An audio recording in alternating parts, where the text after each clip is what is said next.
Welcome to the Old Time Radio Westerns. I'm your host, Andrew Rhines, and let's get into this episode. This episode is going to be Challenge of the Yukon. Original air date is February 10th, 1950, and the title is Flaming Valley. Let's get into it, and I hope you enjoy. Now, as gunshots echo across the wind-swept, snow-covered reaches of the wild Northwest, Quaker Puffed Wheat and Quaker Puffed Rice, the breakfast cereal shot from guns, present the Challenge of the Yukon.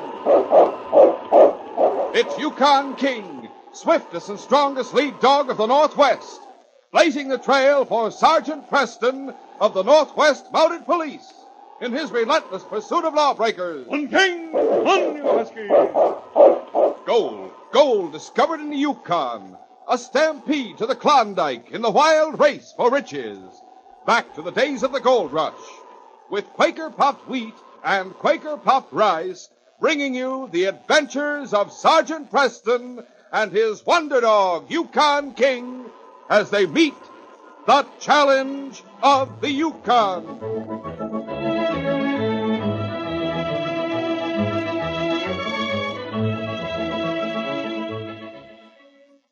Have you heard the news? About the sensational new cutout models to build Sergeant Preston's famous Yukon Trail in your home? They're different models, large, easier to build. Hear the details in a few minutes. Don't miss this thrilling offer made by delicious, nourishing Quaker Puffed Rice and Quaker Puffed Wheat, shot from guns.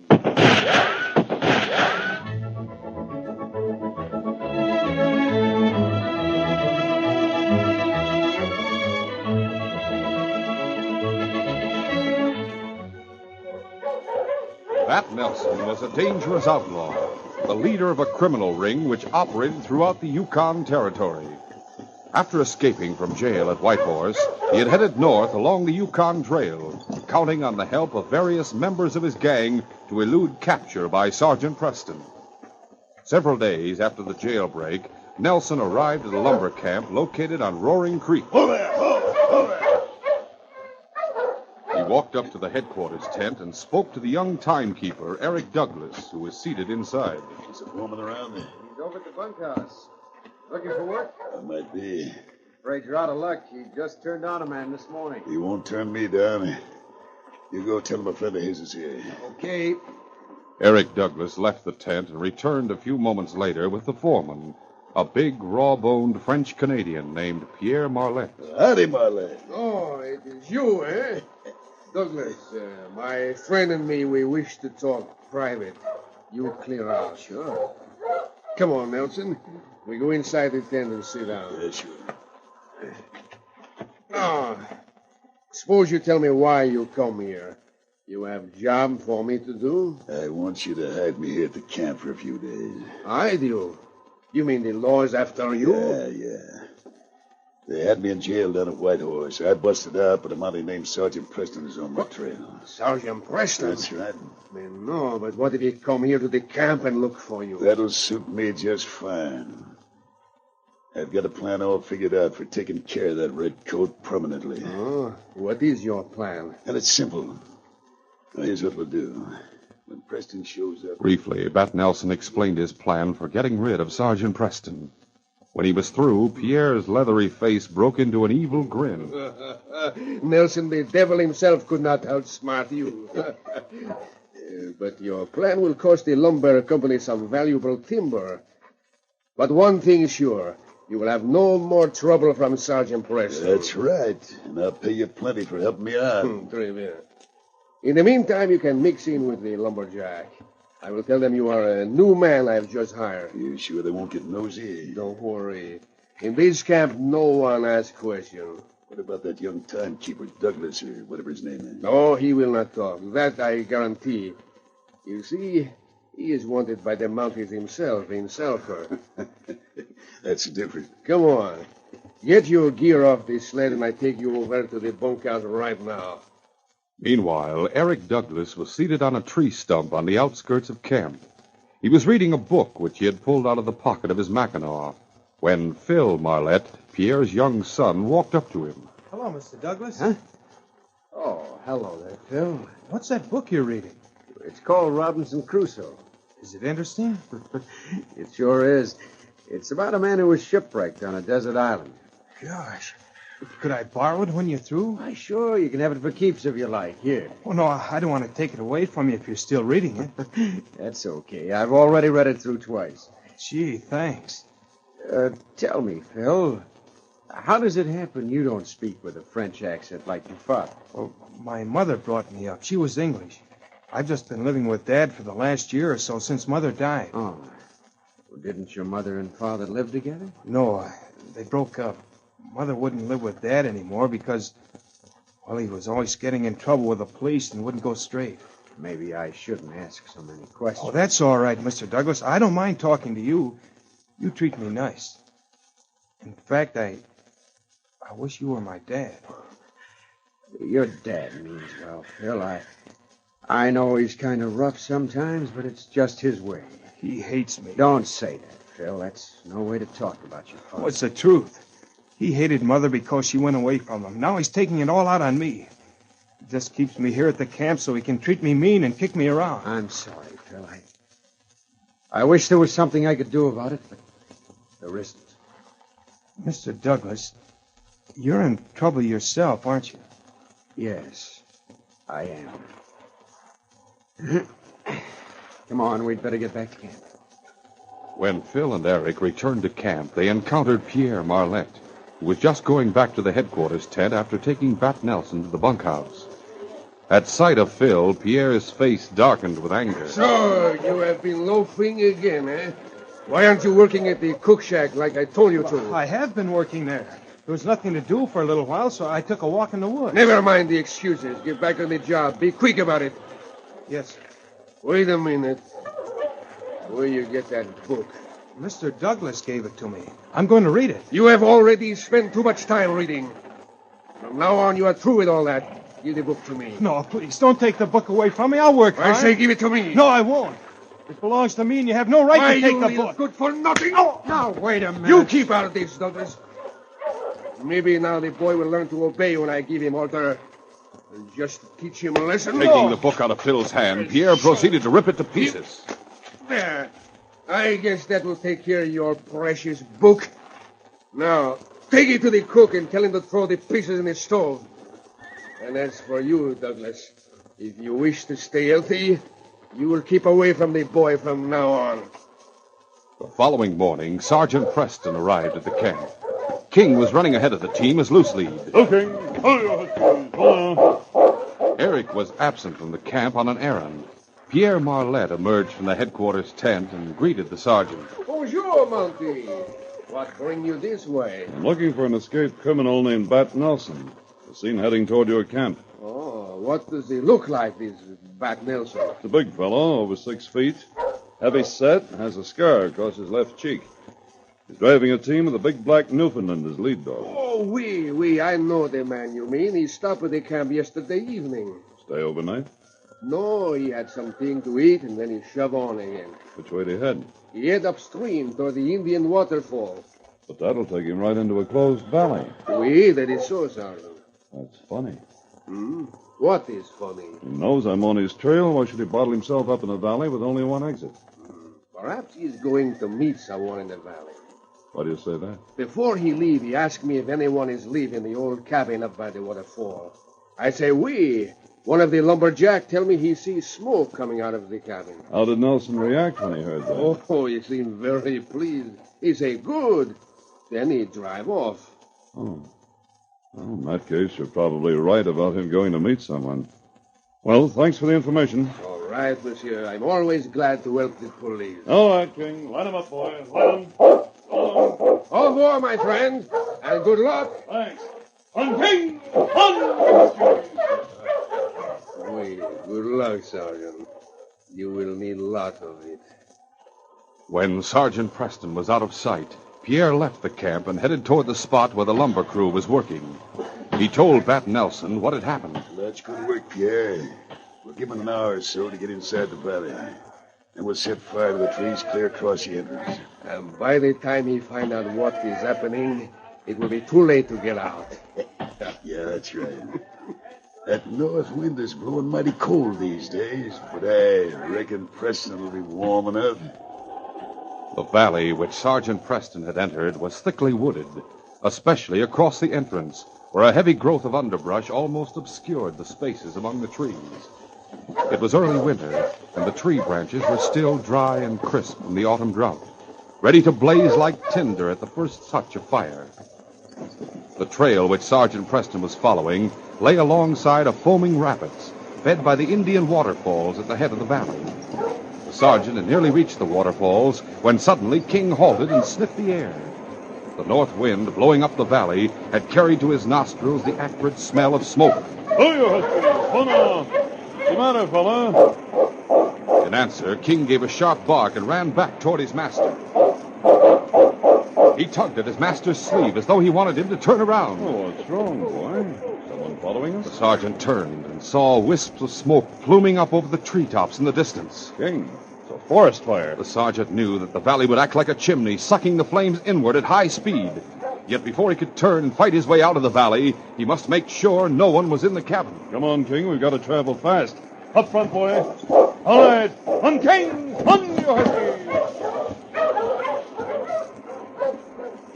Meanwhile, after setting the fire, Bat Nelson and Pierre Marlette had returned to the spot where the lumberjacks were working. Pierre was supervising the activities of the lumber crew when he saw Eric Douglas, the young timekeeper, running toward him. Marlette, get the men and come quick. Hey, what's that? Since when have you started to give orders to the foreman? Never mind all that. For heaven's sake, can't you see the smoke over there at the mouth of the valley? Oh, that. I have already checked up on that. The camp is in no danger. The wind will blow the fire up the valley. After a while, it will burn itself out. But you don't understand. Don't understand what? Your son, Phil, he's in the valley. He'll be trapped in the fire. We'll continue our adventure in just a moment.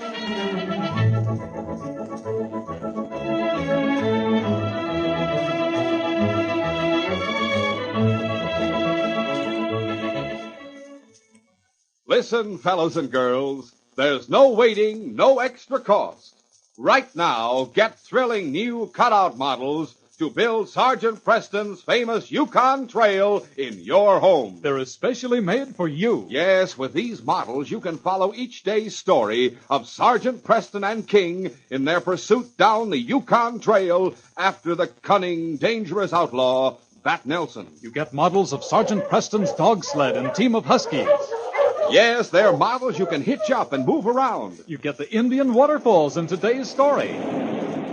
That's the waterfalls in the valley where Sergeant Preston and King are trapped in a forest fire. Just imagine getting scenery and cut-out models. That's how different these models are. Mighty different. They're larger, easier to put together. You can reach inside the buildings and move the interiors. And listen, these thrilling, different Yukon Trail models don't cost a single extra penny. All 59 models, buildings, scenery, Yukon animals of all kinds, come on special new packages of Quaker puffed wheat and Quaker puffed rice, the famous cereals shot from guns. Yes, actually exploded up to 8 times normal size to make them bigger and better tasting, and full of bang-up nut-like flavor and tender crispness. So right away, the minute you get the big red and blue packages of Quaker puffed wheat and Quaker puffed rice, you can start to build your Yukon Trail. Every package is clearly numbered on the front, so you can get models of exactly what's going on in Sergeant Preston's pursuit of Bat Nelson. Remember, models of the lumber camp and Indian waterfalls in today's story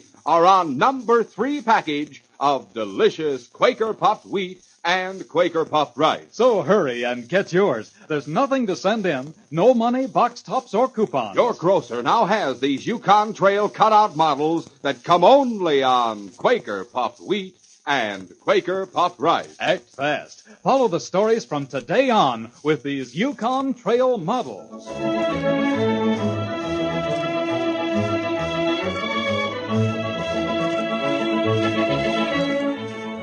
Now to continue. When Sergeant Preston arrived at the cabin by the waterfalls, the cabin proved empty. Realizing that he'd been tricked, the sergeant turned his team around. In the distance, dark clouds of smoke were billowing up over the treetops. King, somehow we've got to fight our way out through that fire. If we don't, we'll be trapped here in the valley. All right, boy, line the team. On King! Halfway through the valley, they encountered the first waves of heat from the fire. Rabbits and other small game scurried past them through the underbrush. They were still a long way from the valley entrance when the sergeant finally realized that the race was hopeless. Less than 100 yards ahead, long tongues of flame were darting among the treetops, and in the distance, the woods were a solid mass of flame. No use. We'll never make it. We'll have to turn around and try getting out some other way. Hey, you huskies! As the team swung around, the sergeant heard a voice cry out. Someone's trapped up there on the slope. Oh, you huskies! Hold. Fearing that the team might bolt in panic while he was gone, Sergeant Preston snubbed the team securely to a tree. Then he shouted to King. Come on, King, we gotta find them. It was King sprinting ahead through the smoke who reached the boy first, and his barks helped guide the sergeant to the spot. A moment later, Sergeant Preston and Phil caught sight of each other. The boy's clothing was torn, and his tear-stained face was smudged with soot and dirt. As he stumbled toward the sergeant, he was sobbing hysterically. I thought no one would ever come. Here, son. Put your arm around my neck and I'll carry you. By now, the flames were dangerously close and racing nearer every second. The huskies were half wild with fear. Sergeant Preston placed Phil in the sled and then unhitched the snub line. King fought the team into some kind of order. On, King! On, you huskies! Meanwhile, Eric Douglas and Pierre Marlette, with a crew of lumberjacks, were desperately seeking some way to rescue Phil. They had already found the mouth of the valley choked with flames. Looks like the kid's trapped. We gotta do something. We can't just leave him there in the valley to burn to death. Come on, maybe if we head up through the hills, we can find some way to climb down into the valley before the flames get too far. It's worth a try. Let's go. Come on, hurry. Inside the valley, Sergeant Preston was urging his team forward, trying desperately to outdistance the advancing flames. Hush!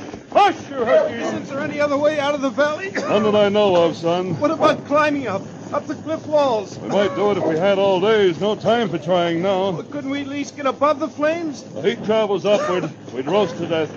Sergeant, what are we going to do? Don't lose your nerves, son. I have an idea that may save us. On, King! On, you huskies! Fight! Nearly 2 hours later, Marlette and the lumber crew arrived at a point from which they could look down into the valley. The heat pouring upward from the fire struck them like a furnace blast, scorching their faces and driving them backward from the edge of the cliff. The entire valley lay hidden under a dense pall of smoke. It's no use, Marlette. There's nothing we can do for him now. It's awful. I can't bear to think of that poor kid trapped down there. Too bad he was a nice little kid, too. Shut up, all you! Oh, shucks, Marlette. We just wanted you to know we sympathize I with say you. shut up! What good does it do to stand around and talk? Come on, we all go back to the camp. The search party returned to camp in grim silence. Bat Nelson was waiting in the headquarters tent as Pierre entered. There was a wild look in Pierre's eyes. Nelson spoke. Did you find him? No! He's dead. Stuff like It's your fault, Nelson. Seems to me I recall you helped set that fire. It was your idea. Yeah. You thought it was a plenty smart idea, as long as it was a question of you getting paid to kill someone else. So don't go blaming me just because you killed your own kid accidentally. Shut your dirty mouth. Don't give me that.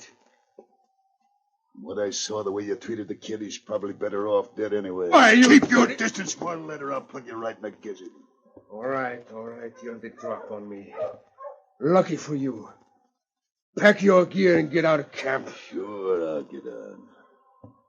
No need for me to hold up here any longer now that Preston's out of the way.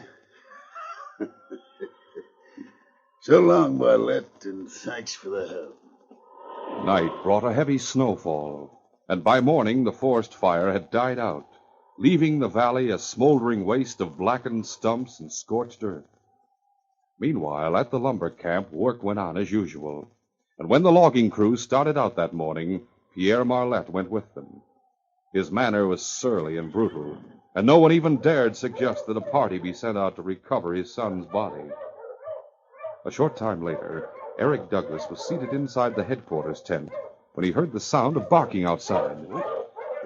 Eric got up from his bench and pulled aside the tent flap. What he saw made him gasp with surprise. Phil! Hi, Mr. Douglas. Accompanying the boy was a mounted policeman and a grinning pack of huskies. Bill, you're really alive. Sergeant Preston saved me. Oh, Sergeant, it seems like a miracle. You're Eric Douglas, I take it. That's right.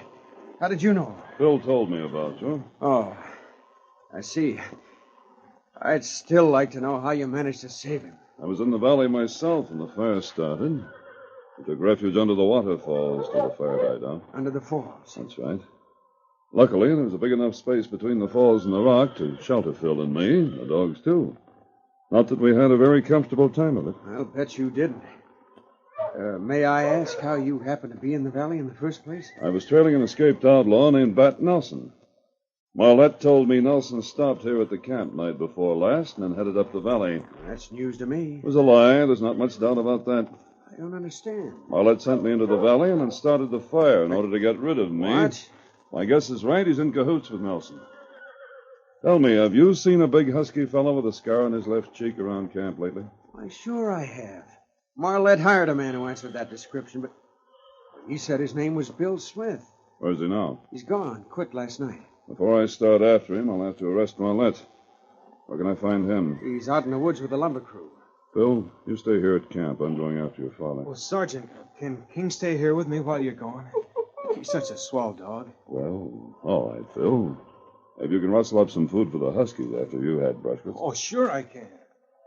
Pierre Marlette was selecting and marking trees to be felled as Sergeant Preston approached. At sight of the sergeant, the foreman gaped in astonishment, and his weather-beaten face turned deathly pale. Why, Preston. Surprised to see me, Marlette? I thought you'd die in the forest fire. Yes, I know you did. In fact, you planned it that way, you and Bat Nelson.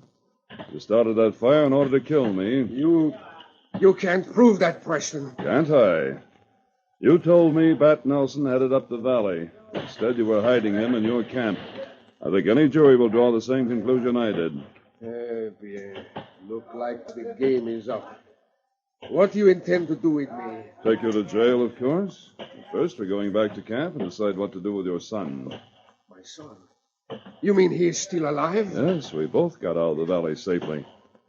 Incidentally, I assume you didn't know he was in the valley when you started the fire. Or did you? Truly, I did not know, Sergeant. Eric Douglas can tell you this. All right, I'll take your word for it. Now get moving. For Phil's sake, we'll omit the handcuffs for the time being. The sergeant walked slightly behind his prisoner and kept one hand on his gun. They had just gotten out of sight of the logging crew when Marlette tripped on some underbrush and fell headlong. What's wrong? Oh, I think I have sprained my ankle. The fall had been executed so realistically that the sergeant didn't suspect a trick. Let's have a look at it. As Sergeant Preston bent over the fallen man, Marlette suddenly went into action. His gnarled fist crushed into Sergeant Preston's jaw. Taken off guard, the sergeant rocked backward under the blow. Before he could draw his gun, Marlette had hit him again and again. I take that gun, No, you don't. The gun had already cleared the holster when the sergeant grabbed Marlette's wrist. Tensely, the two men grappled. Slowly, steadily, Marlette sought to point the gun at the sergeant, but stubbornly the sergeant resisted. Suddenly, the gun went off. The bullet grazed the sergeant's parka as it plowed into the ground. But the kickback of the gun had jerked Marlette's wrist upward, and Preston seized the momentary advantage.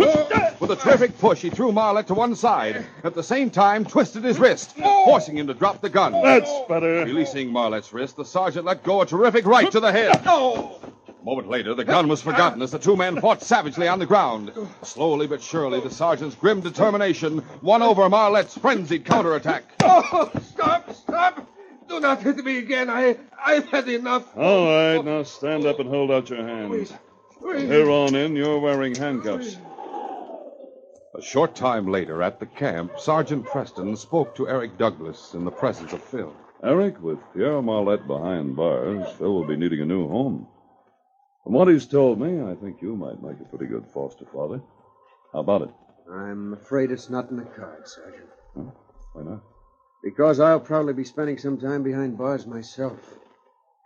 You see, I'm wanted for robbery in Southport. Tell me about it. There's nothing much to tell. I held up a storekeeper and got away with over $100.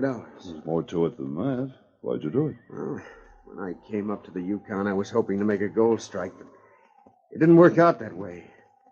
My money ran out, and then my wife wrote me that she was sick, and, well, I needed cash in a hurry, so I took the easiest way out. I see.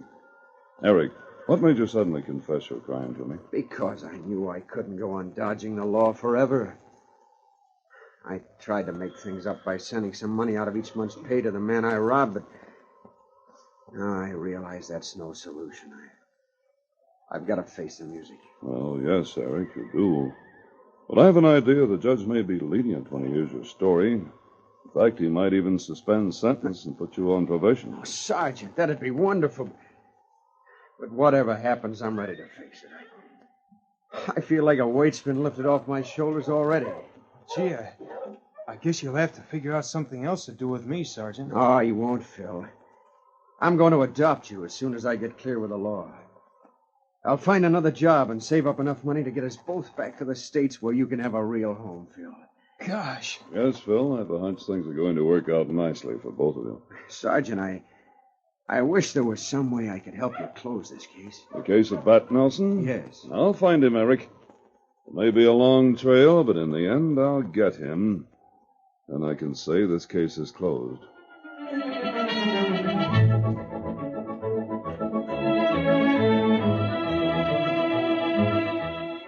In just a moment, Sergeant Preston will give you a preview of Monday's adventure.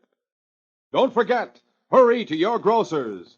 Get the new Yukon Trail packages of Quaker puffed wheat and Quaker puffed rice. Yes, at no extra cost, get exciting cutout models of Sergeant Preston's Yukon Trail to build the very things you heard about in today's story and stories to come. Remember, your grocer now has the 8 special different new Yukon Trail packages of Quaker puffed wheat and Quaker puffed rice. The swell-tasting cereal shot from guns to make 'em king-size. And extra crisp and delicious. On package number 1 and 3, you get models of the lumber camp where Bat Nelson hid out today, the Indian waterfalls that saved the lives of Sergeant Preston, King, and Phil, Sergeant Preston's dog sled and team of huskies, and many others. Every package is clearly numbered on the front. You'll want the complete set of 8 Yukon Trail packages for the stories to come. There's no waiting, nothing to send in. No extra cost. These larger, easier-to-build Yukon Trail models are at your grocer's right now. They're right on the packages of Quaker puffed rice and Quaker puffed wheat.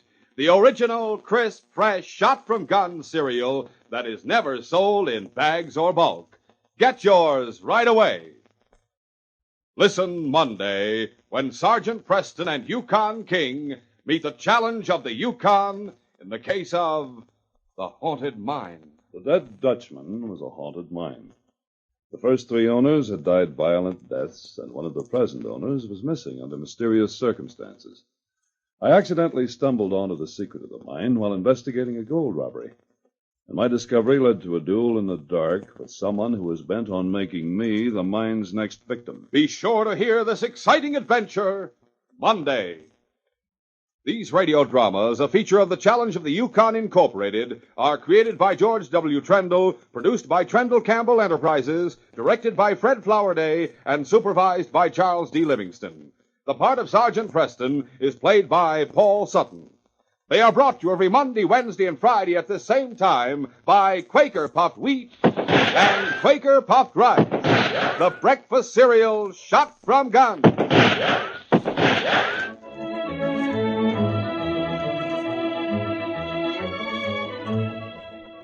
For a delicious hot breakfast, eat Quaker Oats.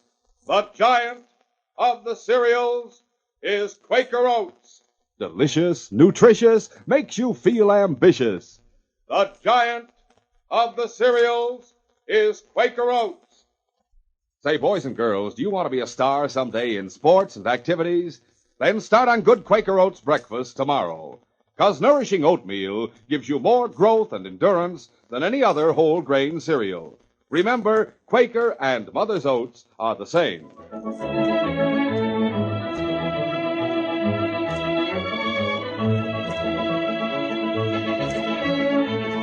This is J. Michael wishing you goodbye, good luck, and good health from Quaker puffed wheat and Quaker puffed rice. So long. This is ABC, the American Broadcasting Company.